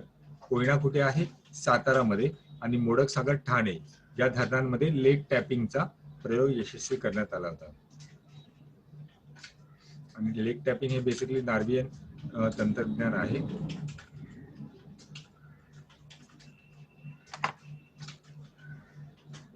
पहिला पण पाहिलं ते जलविद्युत प्रकल्प, तर दुसरा आहे ते औष्णिक विद्युत केंद्रे. आपले औष्णिक विद्युत केंद्रे कुठे कुठे आहेत तर चोला, डहाणू, तुर्भे, एकलहरे, उरण, परळी वैजनाथ, मौदा, पेकरी भुसावळ येथे, पारस अकोला येथे, कोराडी नागपूर येथे, खापरखेडा नागपूर येथे, दुर्गापूर चंद्रपूर येथे, बल्लारपूर चंद्रपूर येथे, आणि धोपावे हा नियोजित प्रकल्प आहे रत्नागिरी येथे.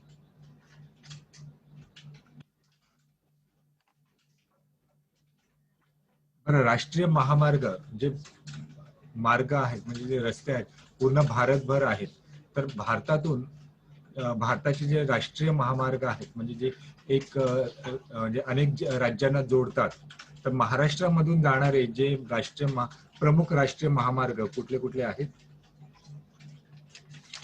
आपण पाहूया.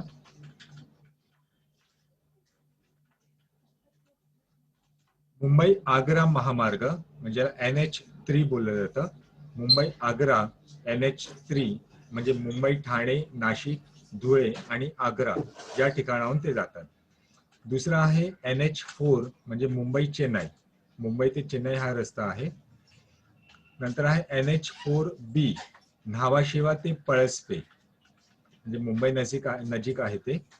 दुसरा NH4C न्हावाशेवा ते कळंबोली. आता हा जो राष्ट्रीय महामार्ग आहे हा सर्वात लहान आहे, म्हणजे फक्त 7 किलोमीटरचा आहे.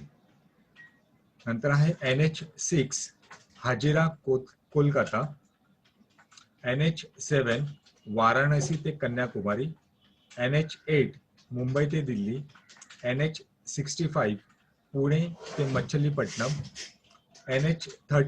NH13 सोलापूर ते चित्रदुर्ग, NH16 निजामाबाद ते जगदलपूर, NH17 पनवेल ते मंगळूर, NH50 पुणे ते नाशिक, NH69 नागपूर ते अब्दुल्लागंज, NH204 रत्नागिरी ते कोल्हापूर, NH211 धुळे ते सोलापूर, NH222 कल्याण ते निर्मळ.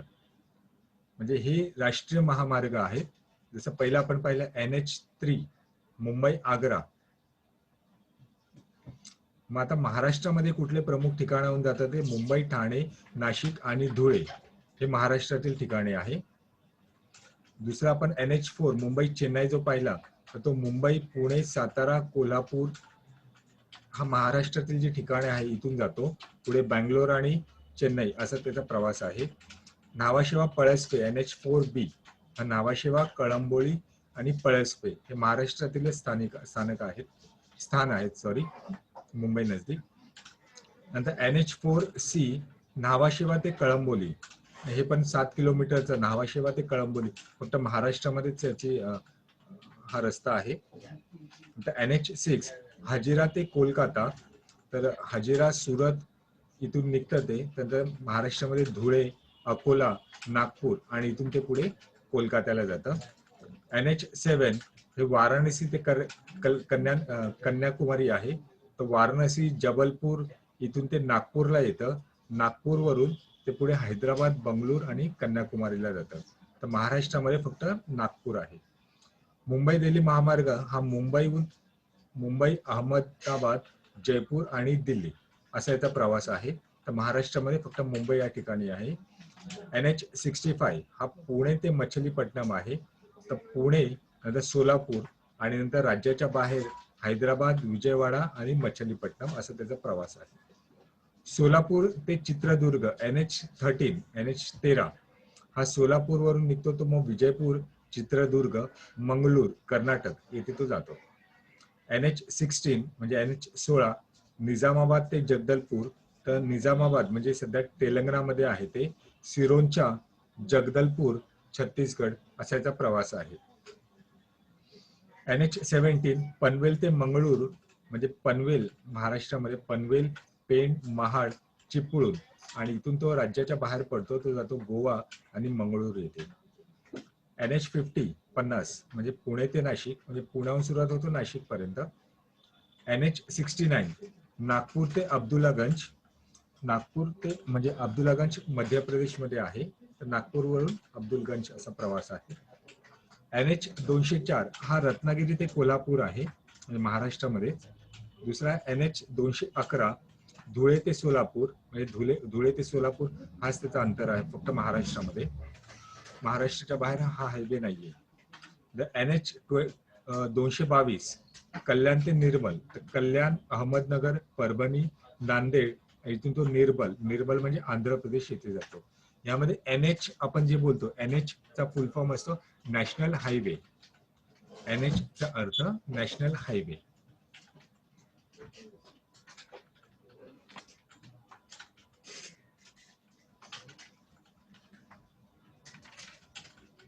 तर महाराष्ट्रातील काही अनुसूचित जाती, जमाती किंवा आदिवासी जमाती आपण जे बोलतो, ते कुठल्या कुठल्या जमाती आहेत हे आपल्याला माहिती असलं पाहिजे. तर इथल्या ज्या आदिवासी जमाती आहेत त्या म्हणजे ठाणे व पालघर मध्ये महादेव कोळी, मल्हार कोळी, वारली, पारधी, गोंड, ठाकर, भिल्ल, कातकरी, पारधी, गावित, कोरकू, गोंड, ढाणका, कोया, माडिया, हळबा, कोलाम, ज्याला आपण कोळम पण बोलतो, ह्या प्रमुख आदिवासी जमाती आहेत.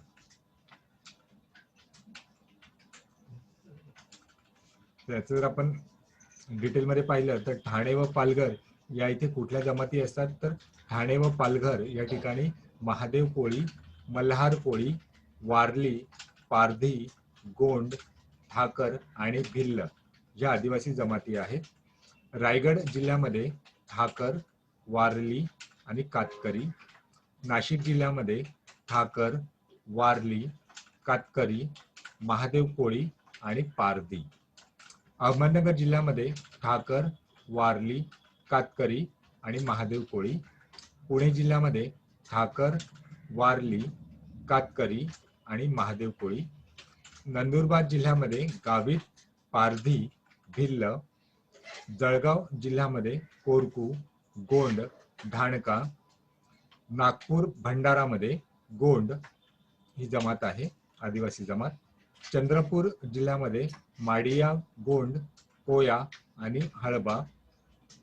गडचिरोली मध्ये माडिया, गोंड, कोया, हळबा आणि गोंड म्हणून पण एक जमात आहे. यवतमाळ मध्ये कोलाम, ज्याला कोळम पण बोललं जातं, कोलम किंवा कोलाम जमात आहे. अमरावतीमध्ये कोरकू, म्हणजे प्रामुख्याने जे मेळघाट डोंगर भाग आहे तिथे ही जमात, आदिवासी जमात आढळते.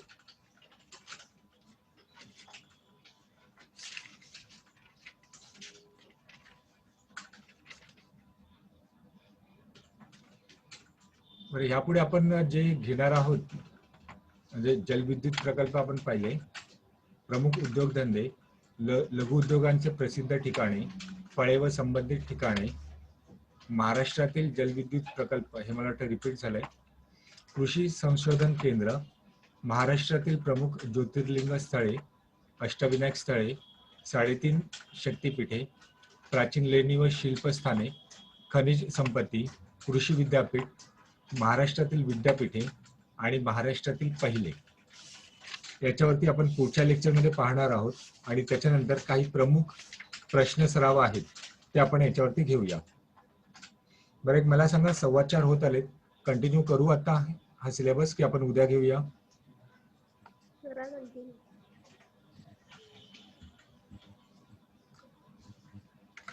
हॅलो,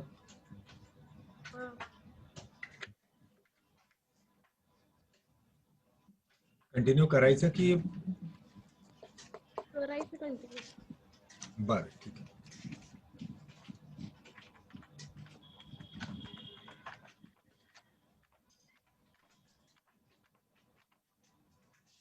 आदिवासी जमाती आहेत ते आत्ताच आपण पाहिलं. त्याच्यानंतर आपण प्रमुख उद्योगधंदे जे आहेत ते उद्योगधंदे कुठले आहेत आणि कुठल्या ठिकाणी आहेत.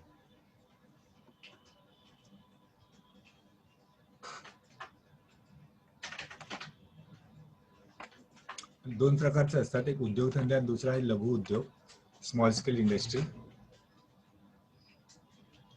तर उद्योगधंद्यामध्ये सुती कापड उद्योग म्हणजे कपडाचा, कॉटन मिल्स आपण जे बोलतो, तर प्रामुख्याने कुठे आहेत तर मुंबई, नागपूर, सोलापूर आणि इचलकरंजी या ठिकाणी आहेत. दुसरं आहे ते सूतगिरण्या. सूतगिरण्या कुठे आहेत तर कोल्हापूर आणि सोलापूर. कोल्हापूरमध्ये विशेषतः इचलकरंजी आहे तिथे सूतगिरण्या आहेत. पुढचं आहे ते हातमाग उद्योग. हातमाग उद्योग कुठे आहे तर भिवंडी, मालेगाव आणि इचलकरंजी येथे. साखर उद्योग हा पश्चिम महाराष्ट्रात सर्वाधिक जास्त प्रमाणात आहे. कागद गिरण्या जिथे पेपर तयार होतो तर बल्लारपूर पेपर म्हणून पण प्रसिद्ध असतो, बल्लारपूर चंद्रपूर येथे, कन्हान नागपूर येथे, खोपोली रायगड येथे, वारणा नगर इगतपुरी आणि मुंढवा. कागद गिरण्या कुठे कुठे आहेत तर बल्लारपूर, कन्हान, खोपोली, वारणा नगर, इगतपुरी आणि मुंढवा. रसायन उद्योग म्हणजे केमिकल इंडस्ट्रीज कुठे कुठे आहेत तर रसायनी, पनवेल म्हणजे रायगड जिल्ह्यामध्ये, रसायनी मुंबई, ठाणे आणि पुणे. खत कारखाने कुठे आहेत तर थळ, वायशेत म्हणजे रायगडमध्ये आणि तुर्भे हे नवी मुंबईमध्ये आहे. मोटार वाहन निर्मिती उद्योग, हेवी इंडस्ट्री आहे ही. मोटार वाहन म्हणजे मुंबई, पुणे चिंचवड, बारामती आणि जळगाव नागपूर. म्हणजे याच्यामध्ये जर आपण मुंबई जर पाहिलं तर बस, ट्रक आणि जीप यांचा उद्योग मुंबईमध्ये होतो. पुणे चिंचवडमध्ये बजाज ऑटो सर्वांना माहीत असेल. बारामती रिक्षांची निर्मिती, ऑटो रिक्षा असतात त्यांची निर्मिती होते. आणि जळगाव नागपूर येथे मोटारींचे सुटे भाग हे तयार होतात, त्याचे उद्योग आहेत. अभियांत्रिकी उद्योगधंदे हे कुठे आहेत तर बेलापूर, कल्याण, ठाणे, सातपूर व अंबड म्हणजे नाशिक येथे, वाळुंज व चिखलठाणा औरंगाबाद येथे आणि किर्लोस्करवाडी म्हणजे सांगली येथे. मॅंगनीज शुद्धीकरण कारखाने हे आहे भंडारा आणि नागपूरमध्ये. काच सामानांचे कारखाने मुंबई, नागपूर, तळेगाव, दाभाडे, चंद्रपूर, गोंदिया, ओंगलेवाडी, सातारा येथील या ठिकाणी हे आहे. संरक्षण साहित्य जे आहे याची निर्मिती कारखाने कुठे आहेत तर खडकी व देहू रोड हे दोन्ही ठिकाणी पुण्यामध्ये आहेत. खडकी व देहू रोड. भद्रावती जे चंद्रपूरमध्ये आहे. अंबरनाथ म्हणजे ठाणे विभाग आहे, ठाण्यामध्ये अंबरनाथ या ठिकाणी तयार होतात, त्याला ऑर्डनन्स फॅक्टरी पण बोललं जातं. वरणगाव भुसावळ इथे आहे, जळगाव भुसावळ या ठिकाणी. ओझर नाशिक या ठिकाणी. जवाहर नगर भंडारा येथे. अंबाझरी नागपूर येथे. या ठिकाणी काय होतं, संरक्षण साहित्याची निर्मिती होते. विद्युत सामग्री व उपकरणे मुंबई आणि पुणे आणि परिसर. जहाज बांधणी, आता जहाज जी बनवली जातात, बांधल्या जातात, तर त्याचा जो उद्योग आहे म्हणजे तो माझगाव मुंबई येथे आहे. दूरदर्शन संचांची निर्मिती मुंबई, अहमदनगर आणि औरंगाबाद येथे होते. लाकूड कारखाने हे बल्लारपूर, चंद्रपूर आणि अमरावती. तेल शुद्धीकरण केंद्रे म्हणजे तुर्भे, नवी मुंबई येथे आहे. चलनी नोटा किंवा पोस्ट कार्ड इत्यादी नाशिक, आणि नाशिकमध्ये टकसाळ आहे, नाणी आणि मुंबई येथे ते तयार केले जातात. म्हणजे नाशिकमध्ये नोटा तयार होतात आणि नाणी मुंबईमध्ये तयार केली जातात. काडेपेटी म्हणजे जे मॅच बॉक्स आपण बोलतो ते अंबरनाथ, मुंबई आणि नागपूर. अंबरनाथ म्हणजे ठाणे जिल्ह्यामध्ये. ह्यामध्ये एक महत्वाचं लक्षात ठेवायचं, भारतातील सहकारी तत्वावरील पहिला साखर कारखाना कुठे होता, तर प्रवरानगर, अहमदनगर येथे, लोणी बुद्रुक तो आहे. आता मुंबईमध्ये सर्वात जास्त कापड गिरण्या आहेत, म्हणूनच मुंबई आणि अहमदाबादला भारताचे मँचेस्टर असे म्हटलं जातं.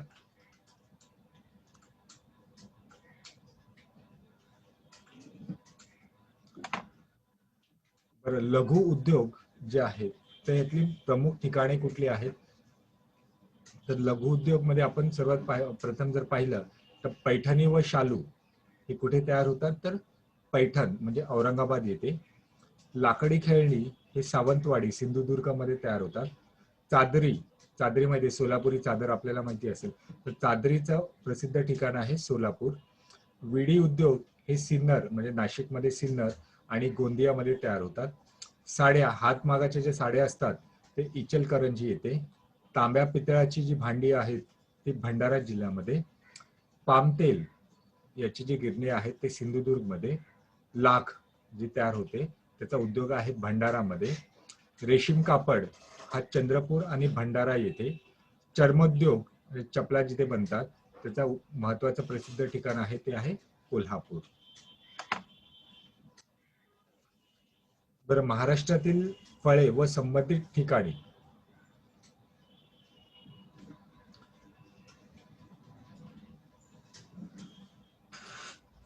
महाराष्ट्रातील फळे व संबंधित ठिकाणी, तर फळ जर हापूस जर आपण बघितलं, हापूस म्हणजे हापूस आंबे, तर हे प्रमुख संबंधित आणि प्रमुख गाव कुठलं आहे, गाव किंवा शहर आपण बोलू. हापूस आंब्यासाठी प्रसिद्ध गाव किंवा शहर म्हणजे रत्नागिरी. सीताफळासाठी औरंगाबाद, दौलताबाद आहे औरंगाबादमध्ये तेथे. सुपारी हे रायगडमधील श्रीवर्धन. कलिंगड हे अलिबागमधील रायगडमधील अलिबाग. अंजीर हे पुण्यामधील राजेवाडी. संत्री हे नागपूरमध्ये. स्ट्रॉबेरी महाबळेश्वरमध्ये. मोसंबी ही अहमदनगरमधील श्रीरामपूर येथील. काजू ही सिंधुदुर्ग जिल्ह्यातील मालवण या ठिकाणी. केळी ही दोन ठिकाणी आहेत, पालघर वसईची आणि जळगाव मधील भुसावळ या ठिकाणी. द्राक्ष हे नाशिक आणि सांगली येथील प्रसिद्ध आहेत. चिकू हे घोलवड म्हणजे डहाणू आणि जिल्हा पालघर या ठिकाणचं घोलवड जे आहे तिथे चिकू. आणि बोरे, बोरे हे जळगाव मध्ये.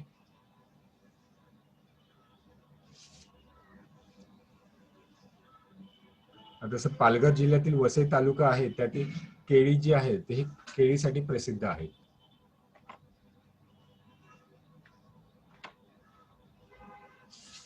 महाराष्ट्रातील कृषी संशोधन केंद्र, कृषी संशोधन केंद्र आपल्याकडे कुठे कुठे आहेत, तर पाडेगाव, कोल्हापूर, वेंगुर्ला, भाटी म्हणजे रत्नागिरीमध्ये, रामेश्वर सिंधुदुर्ग मधला, श्रीवर्धन रायगडमध्ये, महाबळेश्वर सातारा मधला आणि निफाड.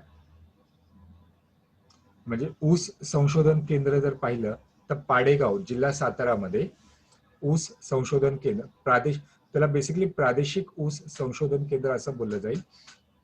तर प्रादेशिक ऊस संशोधन केंद्र पाडेगाव जिल्हा सातारा. प्रादेशिक ऊस व गूळ संशोधन केंद्र तर कोल्हापूर. प्रादेशिक फळ संशोधन केंद्र म्हणजे वेंगुर्ला जिल्हा सिंधुदुर्ग. प्रादेशिक नारळ संशोधन केंद्र म्हणजे भाटे, जिल्हा रत्नागिरी. प्रादेशिक आंबा संशोधन केंद्र हे रामेश्वर म्हणजे सिंधुदुर्ग मध्ये. प्रादेशिक सुपारी संशोधन केंद्र हे श्रीवर्धन म्हणजे रायगड मध्ये. प्रादेशिक गहू गेरवा संशोधन केंद्र हे महाबळेश्वर म्हणजे जिल्हा सातारा येथे. आणि प्रादेशिक गहू संशोधन केंद्र हे निफाड ह्या ठिकाणी आहे. याच्या पुढे अजूनही आहेत, म्हणजे कांदा लसूण झालं, भात झालं, फळ झालं, ते पण आपण घेऊया. कांदा व लसूण संशोधन केंद्र हे राजगुरुनगर पुणे येथे आहे.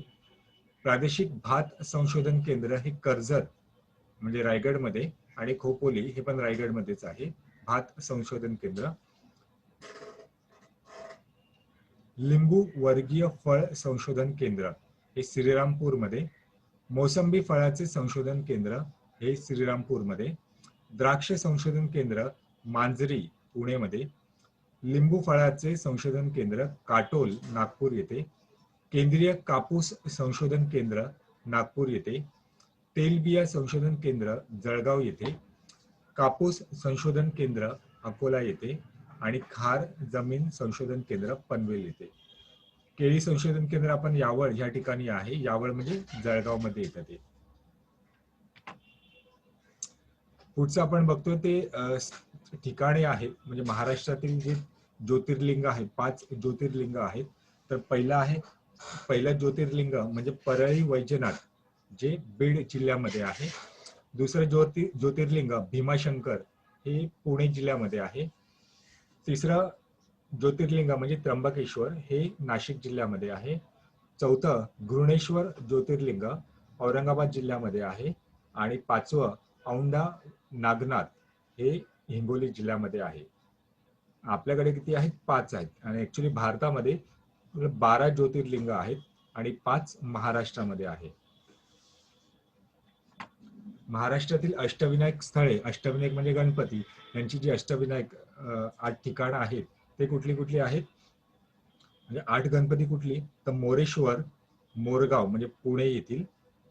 महागणपती रांजणगाव पुणे येथील. गिरिजात्मक म्हणजे लेण्याद्री पुणे येथील. वरदविनायक महड म्हणजे रायगड मधला. चिंतामणी हा थेऊर म्हणजे पुण्या येथील. विघ्नहर हा ओझर म्हणजे पुण्या येथील.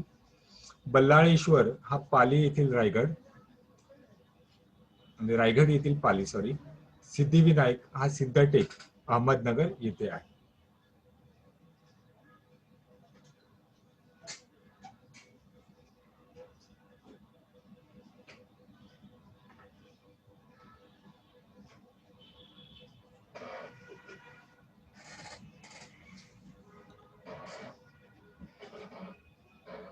एकच मिनिट जरा होल्ड करा.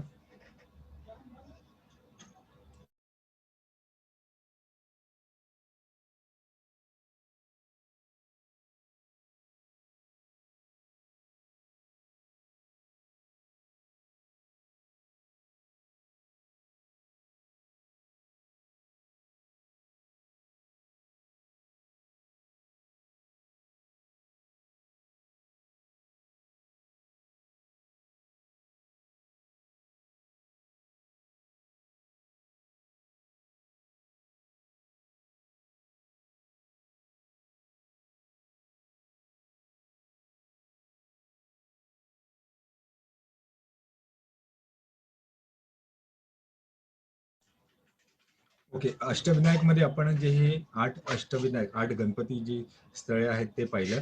ह्यामध्ये आपल्याला एक शेवटचा जो गणपती आहे सिद्धिविनायक याचं ठिकाण आपण सिद्धटेक जिल्हा अहमदनगर हे आपण पाहिलेलं आहे. एक लक्षात घ्या, मुंबईमध्ये म्हणजे मुंबईमधील प्रभादेवी आमच्याच इथे सिद्धिविनायक गणपती मंदिर आहे, म्हणजे खूप मोठं मंदिर आहे ते. पण ते अष्टविनायक मध्ये त्याचं काउंट नाही होत. ते पण सिद्धिविनायकच आहे. पण अष्टविनायकातल्या जी स्थळे आहेत सिद्धिविनायक ते सिद्धटेक म्हणजे अहमदनगर इथलं आहे.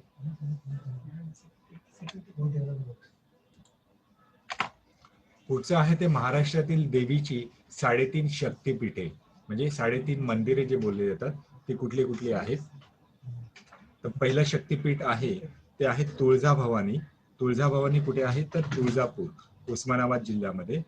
दुसरं आहे रेणुका देवी, महालक्ष्मी आणि सप्तशृंगी. सप्तशृंगी हे अर्धपीठ बोललं जातं. तर तुळजाभवानी ही तुळजापूर येथे, रेणुका देवी ही माहूर जिल्हा नांदेड, महालक्ष्मी ही कोल्हापूर येथील आणि सप्तशृंगी ही वणी नाशिक जिल्ह्यातील जी अर्धपीठ आहे. म्हणजे 3.5 पैकी जे अर्धपीठ म्हणजे वणीचं, सप्तशृंगी देवीचं. तर महाराष्ट्रातील प्राचीन लेणी व शिल्पस्थाने कुठले कुठले आहेत? तर पहिलं लेणी आहे ती अजिंठा लेणी औरंगाबादमध्ये. गौतम बुद्धांच्या जीवन प्रवासाची सुंदर चित्रे इथे रेखाटलेली आहेत. दुसरं आहे वेरूळ औरंगाबाद येथेच. तर हिंदू, जैन व बौद्ध या तिन्ही धर्मांच्या लेणी येथे आहेत. तिसरं आहे पितळखोर लेणी औरंगाबादमध्येच आणि ही भारतातील सर्वात प्राचीन लेणी आहे. चौथा आहे घारापूर लेणी म्हणजे रायगड जिल्ह्यामध्ये, ज्याला एलिफंटा केव्स असे म्हणतात. म्हणजे रायगडमध्ये आपल्या मुंबई नजदीक अरबी समुद्रामध्ये घारापूर बेट आहे, त्याच्यावरती एलिफंटा केव्स असतात, त्याला घारापूर लेणी बोलतात. पुढचं आहे ते पांडव किंवा अंकाई लेणी, पांडव लेणी बोललं जातं, नाशिक जिल्ह्यामध्ये. नंतर आहे खारोसा लेणी लातूरमध्ये, धाराशिव उस्मानाबादमध्ये, घटोत्कच लेणी पाटणा देवी, चांगदेव, कानळदा हे जळगावमध्ये, खिद्रापूर लेणी कोल्हापूरमध्ये. नंतर अजून लेणी आहे ते अंबरनाथ म्हणजे ठाणे येथील. नंतर आहे कारले भाजे बेडसा लेणी जे पुण्यामध्ये आहे. परत एकदा आपण रिपीट करूया. औरंगाबादमध्ये अजिंठा लेणी, वेरूळ लेणी, पितळखोर लेणी, रायगडमध्ये घारापूर लेणी, नाशिकमध्ये पांडव लेणी, लातूरमध्ये खारोशा लेणी, उस्मानाबादमध्ये धाराशिव लेणी, जळगावमध्ये घटोत्कच लेणी, ऊनपनदेव, पाटणा देवी, चांगदेव आणि कानळदा, ठाण्यामध्ये अंबरनाथ या ठिकाणी लेणी आहेत. पुण्यामध्ये कारले भांजे बेडसा लेणी आणि कोल्हापूरमध्ये खिद्रापूर लेणी.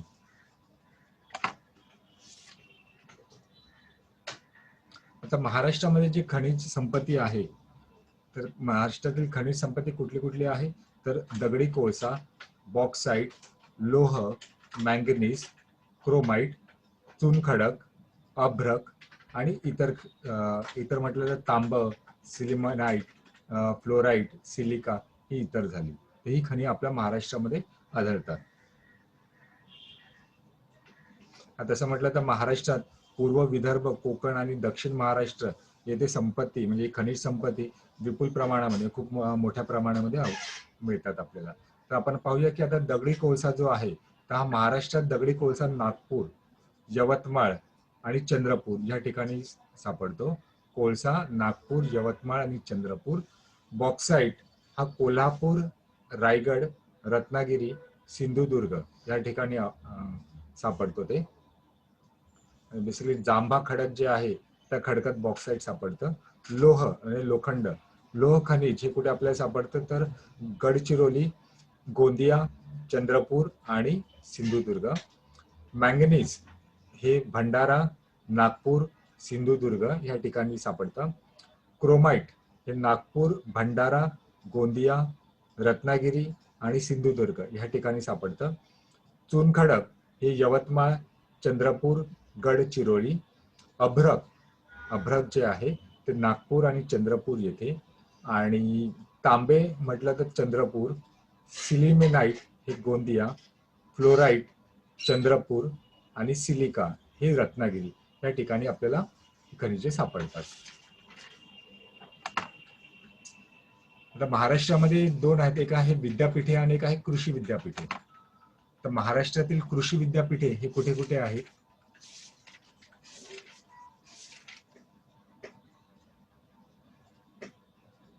4 कृषी विद्यापीठे. महात्मा फुले कृषी विद्यापीठ राहुरी अहमदनगर येथे, डॉक्टर पंजाबराव देशमुख कृषी विद्यापीठ अकोला या ठिकाणी, डॉक्टर बाळासाहेब सावंत कोकण कृषी विद्यापीठ दापोली रत्नागिरी येथे आणि वसंतराव नाईक मराठवाडा कृषी विद्यापीठ परभणी या ठिकाणी आहे. 4 विद्यापीठे कुठली आपण म्हटलं होतं? महात्मा फुले कृषी विद्यापीठ, डॉक्टर पंजाबराव देशमुख कृषी विद्यापीठ, डॉक्टर बाळासाहेब सावंत कोकण कृषी विद्यापीठ आणि वसंतराव नाईक मराठवाडा विद्यापीठ.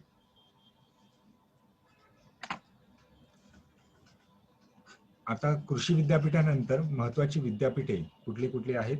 तर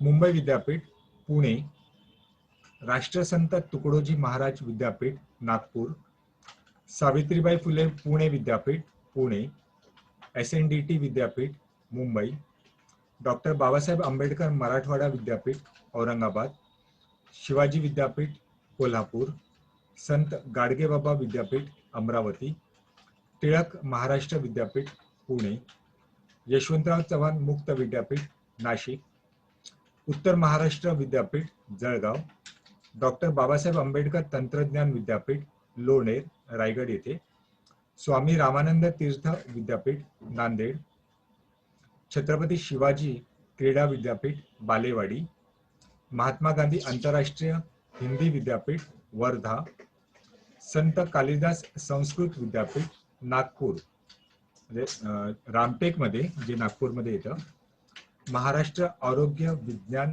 विद्यापीठ नाशिक, संत विद्यापीठ पैठण, महाराष्ट्र पशु व मत्स्य विज्ञान विद्यापीठ नागपूर, सोलापूर विद्यापीठ सोलापूर, गोंडवाना विद्यापीठ गडचिरोली, अरविंद मुक्त कृषी विद्यापीठ नागपूर.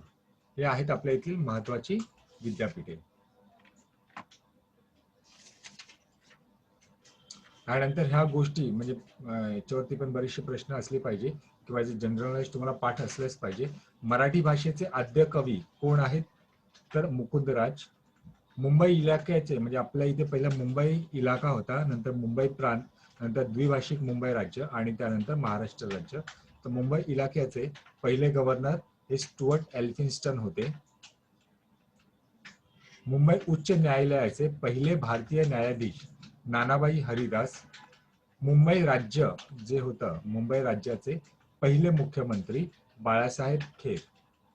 आपण मुंबई राज्याचं पाहिलंय. त्यानंतर द्विभाषिक मुंबई राज्याचे पहिले मुख्यमंत्री यशवंतराव चव्हाण आणि महाराष्ट्रातील पहिले मुख्यमंत्री यशवंतराव चव्हाण. महाराष्ट्राचे पहिले मुख्यमंत्री यशवंतराव चव्हाण हे माहिती असलं पाहिजे. आणि पहिले राज्यपाल हे श्री प्रकाश हे आहेत.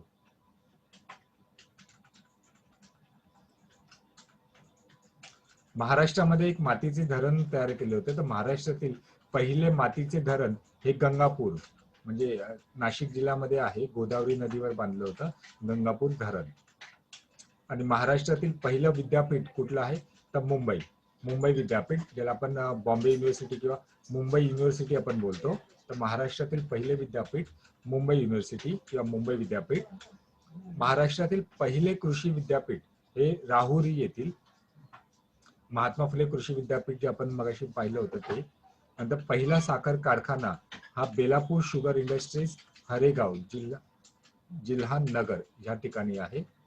साधारण 1919 मध्ये कारखाना तयार झाला होता.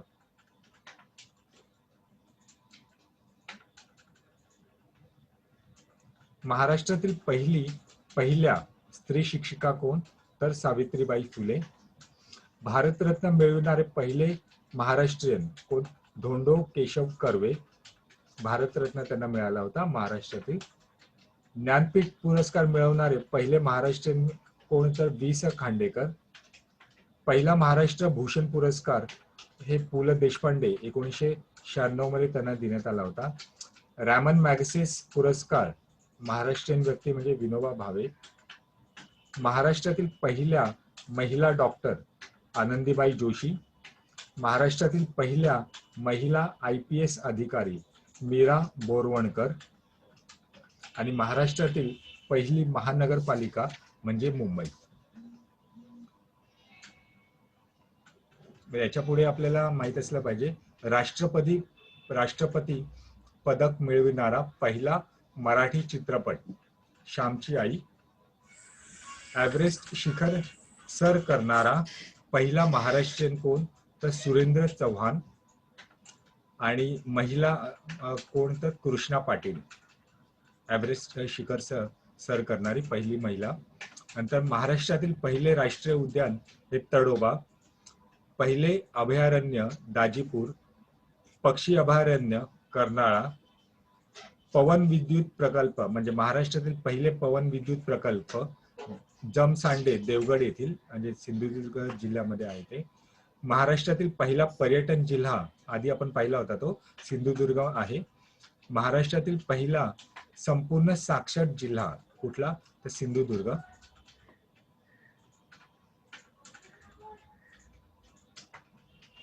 महाराष्ट्रातील पहिले दूरदर्शन केंद्र कुठे सुरू झाले होते मुंबई येथे 2 ऑक्टोबर 1972 मध्ये.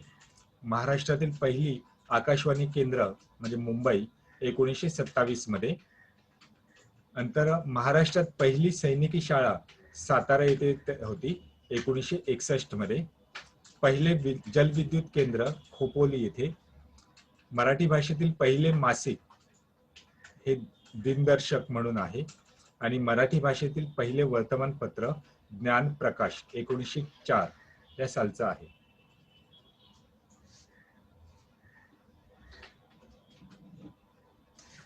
ही झाली महाराष्ट्रातील माहिती. म्हणजे आपण आता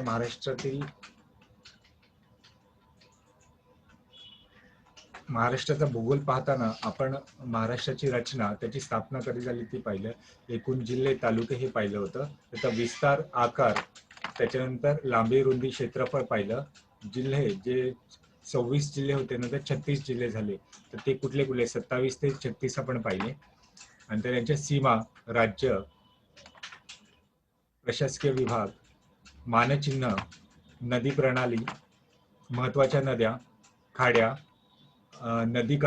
नदीकाठावरील प्रमुख शहरे किंवा ठिकाणे, नंतर नद्यांची संगम स्थाने जिथे नद्या मिळतात, महत्वाची धबधबे, वने, अभयारण्ये, उद्याने, व्याघ्र प्रकल्प, किल्ले, थंड हवेची ठिकाणे, प्रमुख घाट, पाण्याची झरे, गरम पाण्याची झरे, धरण व जलाशये, जलविद्युत प्रकल्प, औष्णिक विद्युत प्रकल्प, नंतर राष्ट्रीय महामार्ग, परत आपल्या येथील जे जमाती आहेत आदिवासी जमाती त्या आपण पाहिल्या. जलविद्युत प्रकल्प हे तर आधी पाहिलं होतं, रिपीट झालंय. उद्योगधंदे, लघु उद्योग आणि प्रसिद्ध ठिकाणे, फळे व संबंधित ठिकाणे म्हणजे फळ आणि ते कुठे होतात ते, कृषी संशोधन केंद्र, ज्योतिर्लिंग, अष्टविनायक, शक्तिपीठे, नंतर प्राचीन लेणी व शिल्पस्थाने, खनिज संपत्ती, कृषी विद्यापीठ आणि महाराष्ट्रातील पहिले हे आपण एकूण संपूर्णच आता पाहिलं आहे. तर पुढच्या लेक्चरमध्ये आपण भारताचा भूगोल तो घेणार आहोत.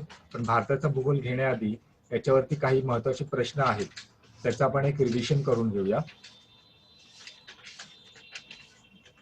म्हणजे ती प्रश्न म्हणजे आता तुम्ही हा जे लेक्चर बघितलंय ते एकदा पुन्हा बघून घ्या, रिवाइज करून घ्या, लिहून काढा.